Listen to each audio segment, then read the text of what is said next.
Pancawara YouTube channel. Assalamualaikum warahmatullahi wabarakatuh. Sahabat TIJ dimanapun kalian berada, semoga kalian semua selalu dalam lindungan Allah Subhanahu wa Ta'ala. Oke, sahabat TIJ, di tangan saya sudah ada surat dari Mr. P. Oke, teman-teman, seperti kita ketahui, kita sudah lama menunggu keputusan saya untuk berangkat ke Jogja untuk menjual bambu petuk milik saya, teman-teman. Nah, kenapa surat ini ada? Karena saya yang meminta pihak pembeli untuk membuat surat pernyataan minat beli untuk bambu petuk yang saya miliki, teman-teman. Jadi dalam hal ini saya sedikit ingin menceritakan kenapa sampai saya menyuruh atau meminta untuk membuatkan surat ini. Banyak yang mengatakan bahwa saya seolah-olah butuh uang, kemudian menawarkan kepada saudara Mr. P ya. Jadi kenyataannya adalah beliau sendiri yang pertama kali WA saya, kemudian menawarkan untuk bambu petuknya saya bawa ke Jogja. Beliau akan membelinya, kan gitu. Jadi dalam hal ini kemarin saya memang tidak bersedia untuk membawa ke sana kemari, apalagi sampai jauh-jauh ke Jogja. Saya menanggapi tawaran beliau karena saya juga merasa kasihan, teman-teman, karena beliau sudah masuk ke segala wilayah, segala pelosok dari ujung barat sampai ujung timur Indonesia. Beliau belum menemukan bambu petuk yang asli, walaupun kata beliau sudah pernah transaksi.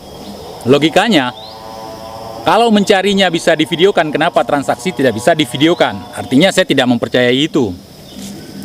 Jadi kemudian saya mengundang beliau ke Aceh untuk melihat bambu petuk saya. Apabila cocok, asli sesuai keinginan beliau, beliau bisa beli. Namun beliau mengarahkan agar saya membayar uang transport, yang selama ini tidak pernah diakui tentang kebenaran uang transport tersebut, yang pernah saya gadang-gadangkan. Dan di video terakhir kemarin itu sempat diakui, dan alhamdulillah apa yang saya inginkan selama ini beliau ikuti, artinya mengakui bahwa uang klaim itu ada. Kemudian surat ini sudah lama saya tunggu waktu itu, tidak pernah dibuat atau hanya formatnya saja yang pernah dikirim oleh temannya kepada saya. Kemudian setelah saya buat video tentang saya tidak akan menjual lagi, langsung suratnya buru-buru dikirim. 6 jam setelah saya upload video baru dikirim. Kita sudah bisa menilai, teman-teman. Ini hanya gertakan bagi saya. Namun tidak apa-apa, kita baca nanti ya. Jadi surat ini atau surat minat beli ini sudah pernah kita baca di video mereka. Ya, sudah pernah kita lihat pas beliau membaca. Kemudian yang anehnya beliau tidak pernah mengkonfirmasi saya. Artinya tidak pernah me-WA saya untuk bagaimana tindak lanjutnya, bagaimana ke depan. Dan seharusnya transaksi ini tidak beredar ke publish. Tapi karena desakan netizen di konten beliau, sehingga beliau menunjukkan ke publish isi chat kami. Seharusnya ini diam-diam bawah tanah kita main. Nah, makanya hari ini kenapa saya publish? Karena beliau sudah terlanjur mempublikasinya, teman-teman. Jadi yang saya lakukan adalah apa yang beliau inginkan mungkin ya, untuk di areal publish, untuk nama atau popularitas Mr. P. Jadi selama ini saya mengatakan bahwa konten beliau banyak mengandung pembodohan, dan saya ingin membuktikan. Saya sudah buktikan. Saya undang beliau kemari, tidak berani datang karena alasan keamanan atau karena saya tidak membayar uang klaim. Itu sudah selesai, sudah pernah kita bahas, teman-teman. Jadi teman-teman yang cerdas bisa menilai sendiri. Dan surat ini dibuat setelah beliau bersumpah di depan teman-teman dengan membawa Al-Quran, menaruh Al-Quran di atas kepala. Artinya, pada saat itu beliau sudah panik. Karena selama ini belum ada yang berani menantang beliau seperti itu. Beliau sudah mulai panik.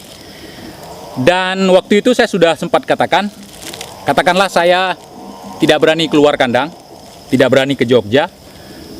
Namun saya akan menunggu di sini.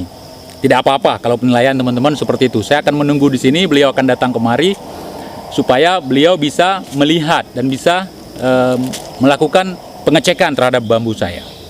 Namun beliau tidak berani datang dengan alasan keamanan dan sebagainya. Logikanya, beliau sudah mencari kesana kemari bertahun-tahun. Beliau ketika ada informasi dari saya atau ketika ada informasi ada barang asli, kenapa beliau tidak datang?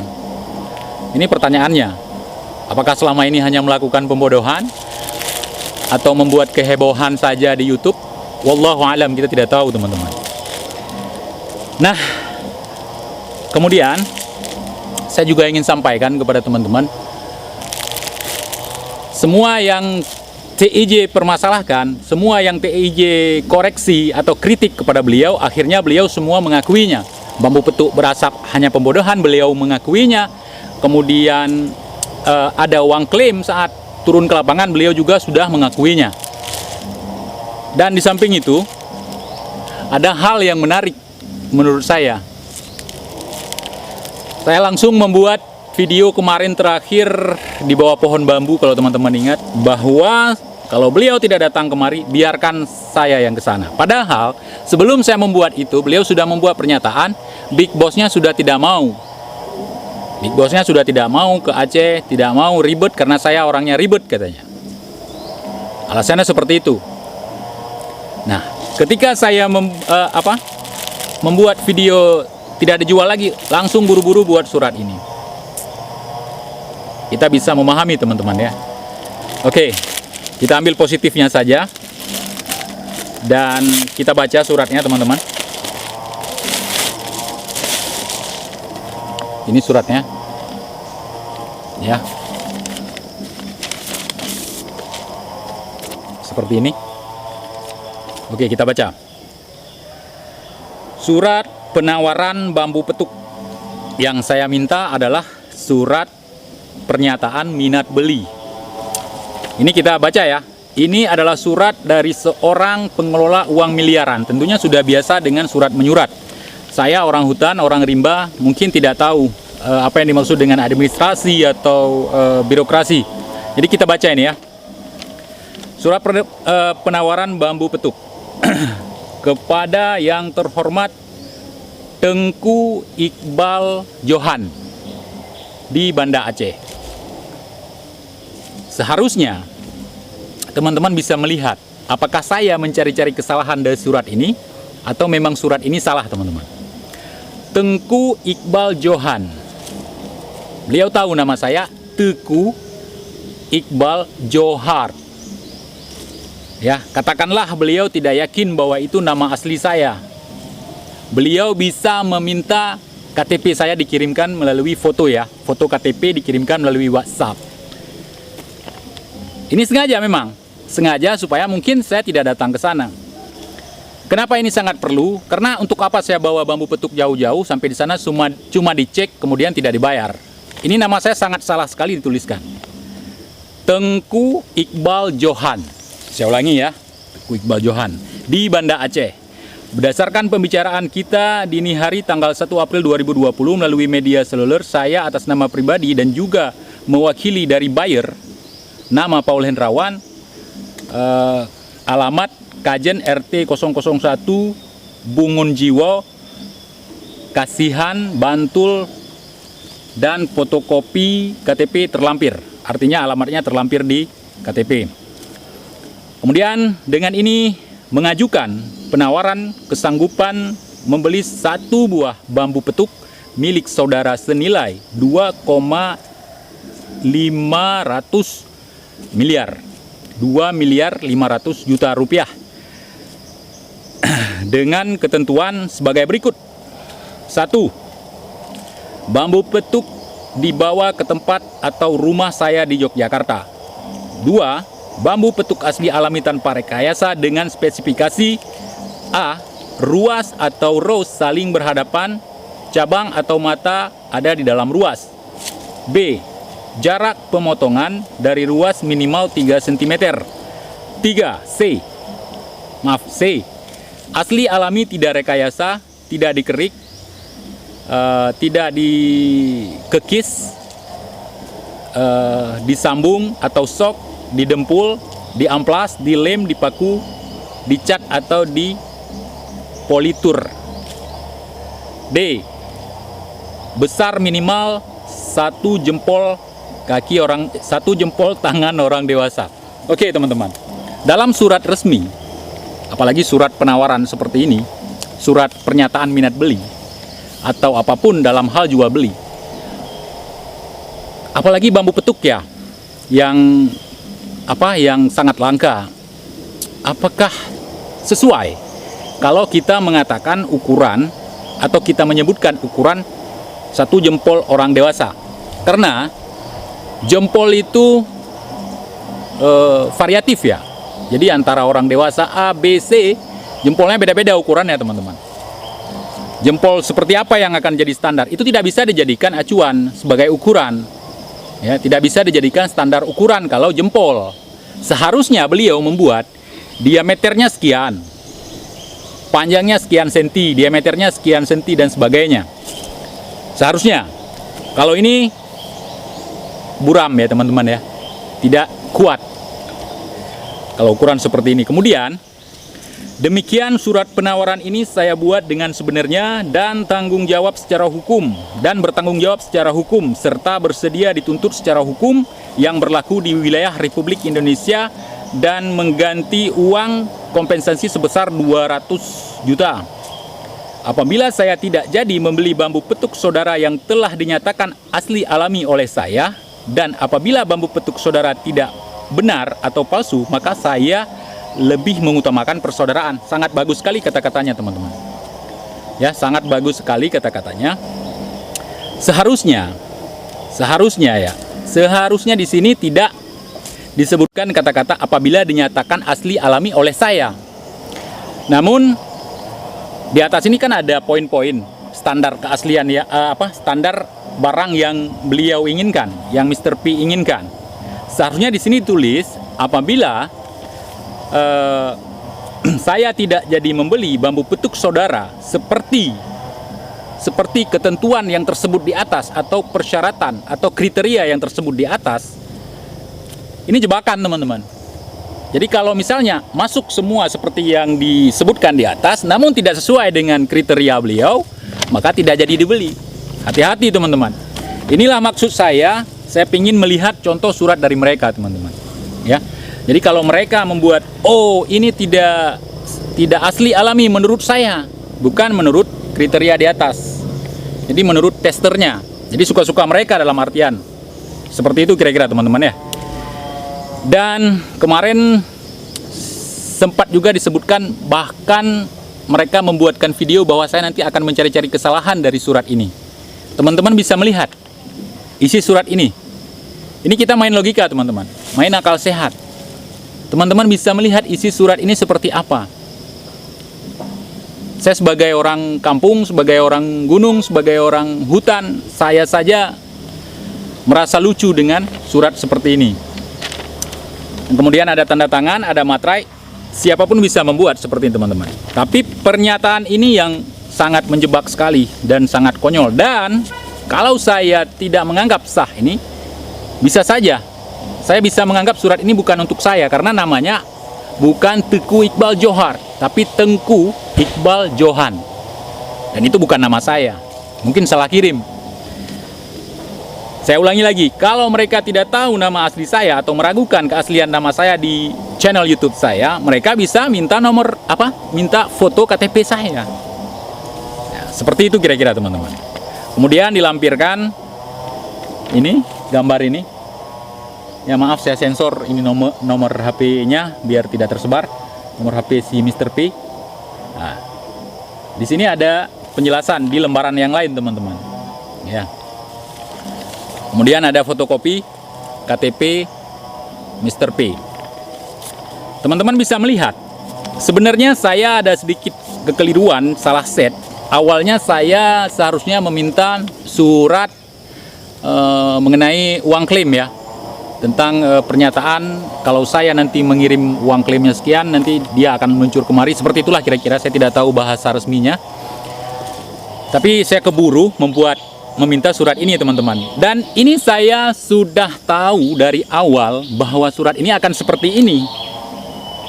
Seorang pengelola uang miliaran teman-teman. Apakah kita bisa mengatakan ini profesional teman-teman? Surat model seperti ini. Kalau saya tidak.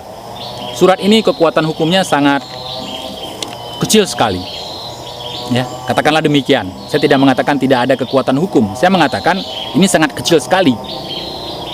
Karena kalau beliau serius ingin membeli bambu petuk dari saya, tentunya beliau akan, sekali lagi saya ulang, beliau akan meng-WA saya meminta fotokopi KTP atau meminta foto KTP saya untuk menuliskan nama. Jadi teman-teman sudah bisa melihat ya. Jadi apabila ada teman-teman yang tidak puas, kalau misalnya saya tidak ke Jogja, itu hak teman-teman. Di sini bebas. Dan tentunya saya tidak akan datang dengan surat yang seperti ini. Karena saya sudah pernah mempelajarinya melalui video sebelum beliau mengirimkan ini. Saat beliau membacakan surat ini. Cuman saya diam saja, saya tidak memberikan komentar. Ini suratnya sudah di tangan saya dan isinya sangat kacau, teman-teman. Ini sangat kacau sekali. Seharusnya mereka yang sering mengelola uang miliaran itu harus paham, harus tahu, harus betul-betul memahami apa yang disebut dengan surat minat beli. Dan ini sangat, menurut saya sangat janggal sekali ya. Dan saya ingatkan kepada teman-teman untuk berhati-hati, karena banyak juga surat-surat jebakan yang mereka buat. Misalnya surat surat perjanjian antara mereka dengan kita yang punya barang untuk uang transport. Mereka membuat semacam jebakan untuk kita supaya kita tidak bisa menuntut. Memang seolah-olah dibuat seperti perjanjian dari kita ya, bahwa kalau bambu kita palsu, uang kita akan hangus. Itu memang sistem mereka teman-teman.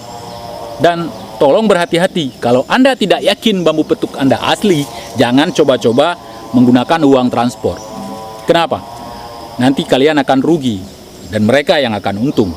Itu yang saya sebutkan sebagai bisnis monkey, bisnis yang menguntungkan sebelah pihak. Tentunya di pihak mereka yang untung, pihak kita yang buntung teman-teman. Jadi saya tidak akan ke Jogja dan saya membatalkan menjual bambu petuk saya kepada saudara Mr. P. Ya, saya berkeberatan karena ini sangat tidak sesuai dengan standar surat menyurat untuk surat minat beli teman-teman. Dan di sini teman-teman bisa melihat siapa yang main-main. Apakah surat ini dibuat supaya nama beliau tidak jatuh? Karena sempat mungkin saya menjatuhkan dan sebagainya. Namun seorang pencari barang yang langka, ketika tahu keberadaannya, pasti dia akan kejar, akan buru, karena mereka pemburu bambu petuk. Ini logika teman-teman. Ya, surat dibuat asal-asalan supaya nanti bisa berdalih bahwa saya yang beralasan, yang mencari-cari kesalahan dari surat ini. Teman-teman yang sekolah, teman-teman yang punya pendidikan tentu sudah paham isi surat ini dan seperti apa. Kalian bisa menalar sendiri, bisa mengartikan sendiri. Saya sebagai orang bodoh, saya tidak mau dibodohi, apalagi yang membodohi saya orang bodoh teman-teman. Jadi apa yang diucapkan oleh seorang laki-laki, pasti dia akan bertanggung jawab terhadap ucapannya. Seorang laki-laki yang dipegang itu ucapannya. Kalau laki-laki tidak bisa dipegang ucapannya, lebih bagus dia pakai rok saja teman-teman. Dan semua ucapan yang pernah saya ucap di video-video sebelumnya, kalian bisa melihat hari ini teman-teman. Bambu petuk berasap, pembodohan yang saya katakan. Ternyata diakuinya bahwa itu adalah pembodohan. Kemudian saya mengucapkan bahwa ada uang klaim dalam bisnis ini. Beliau mengatakan tidak. Beliau kekeh, beliau bersikeras bahwa tidak ada uang klaim. Terakhir beliau mengakuinya sebagai uang transport, uang bensin dan sebagainya. Itu kalian bisa menilai teman-teman. Artinya beliau tidak bisa dipegang omongannya. Ya, itu hati-hati teman-teman. saya membuat konten seperti ini kemarin, masalah jual beli ini, karena beliau yang memulai, beliau yang meminta untuk saya jual ke beliau. Ternyata minatnya seperti ini teman-teman. Jadi ini saya bisa pastikan bahwa ini adalah minat untuk membuat konten, bukan minat untuk membeli bambu petuk. Kalau beliau seorang pembeli, beliau tidak akan mempublikasi jual belinya. Artinya prosesnya, pada saat transaksinya mungkin nanti dibuatkan video. Itu kalau memang pembeli yang asli teman-teman. Bahkan banyak yang saya dapatkan dari pengamatan saya dalam bisnis beliau ini, ya seperti ini teman-teman. Ya, jadi berhati-hatilah dalam membuat bisnis, melakukan bisnis dengan mereka. Ya, ini saya sebagai orang yang menjalankan atau mengikuti aturan dari bisnis mereka. Ya seperti ini.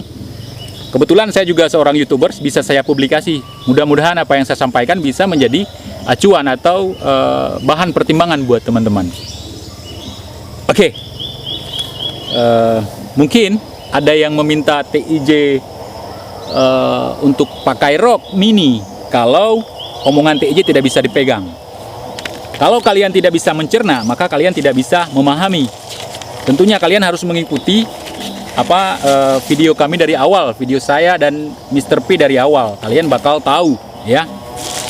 Jadi dalam hal ini, kalau saya tidak jadi ke Jogja dengan alasan yang saya buat-buat, bukan tidak beralasan yang jelas, itu tentunya saya akan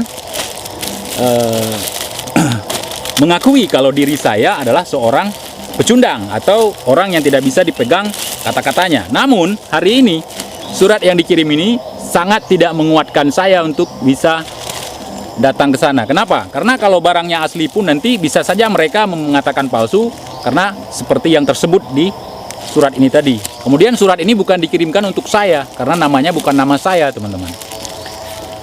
Kalau TIJ tidak bisa dipegang kata-katanya, maka TIJ bukan seorang laki-laki, maka dia harus menggunakan rok mini.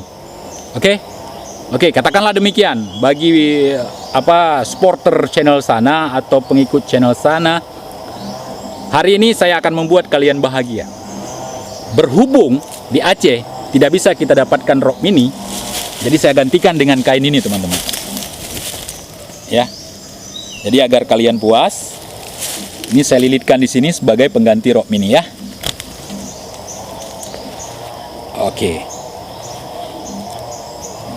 Oke, TIJ pakai rok mini teman-teman.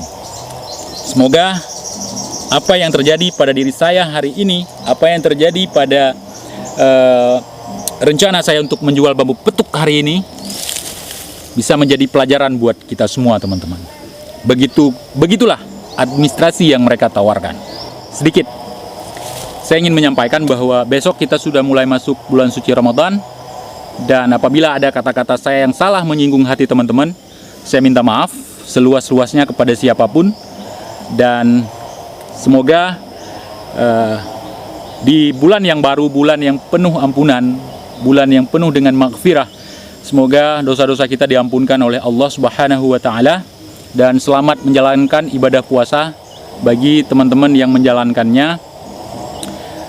Dan apabila pernyataan saya hari ini dianggap sesuatu yang tidak benar, atau pernyataan saya di video-video sebelumnya dianggap sebagai pengujar kebencian, membodohi, atau memfitnah, kalau orang seberang sana di channel sana yang sering saya singgung itu menganggap itu sebuah fitnah atau tidak benar, saya mengatakan konten mereka pembodohan, mereka pasti akan membuat tuntutan secara hukum kepada saya.